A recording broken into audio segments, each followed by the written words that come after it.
Сәлем достар, арнаға қош келдіңіздер. Бүгін сіздермен жаңғақ қосып дайындалатын шарлотка пирогының рецептімен бөлісетін боламын.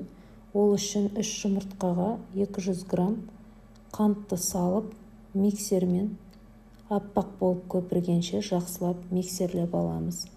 Қант толық еріп, жақсы араласуы қажет.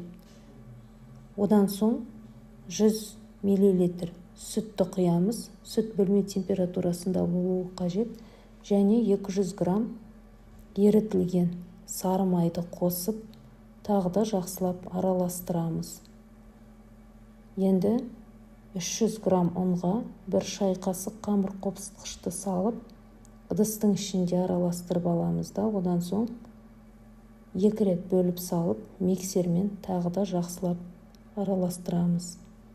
Ұнды бірден салып жібермейміз, және ұнды алдын ала електен өткізіп алу қажет. Сол кезде пирогымыз үлпілдек жақсы болып піседі. Енді бізге алма қажет болады. Мен барлығы 6 алманы алдым.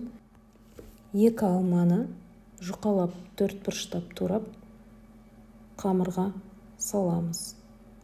Одан соң грек жаңғағын ұсақтап турап, оны да қосамыз. Көлемін өз қалауыңызша қоссаңыз болады. Енді барлық құрамдарды осылай жақсылап араластырамыз. Ал қалған 4 алманы видеода көрсетілгендей тазалап, жұқалап турап аламыз.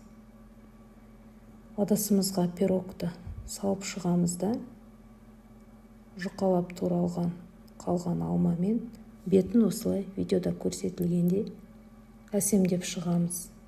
Бос қалдырмай барлық жеріне алмаларды орналастырып аламыз. Пирогты әзірлеу үшін қажетті құрамдардың барлығын төменде описание бөліміне жазып қалдырдым. Қамырға алманы қосқан кезде өз қалауыңызша қосуға болады. Міндетті түрде 2 алма емес, қаласаңыз 3 де салсаңыз болады. Енді осы пирогтың бетін мейізбен әсемдеп шығамыз.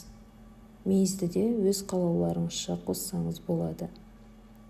Алдын ала қызып тұрған пеште 170-180 градуста 40-45 минут пісіріп аламыз. Пирог өте дәмді әрі нәзік болып шығады. Назарларыңызға рахмет.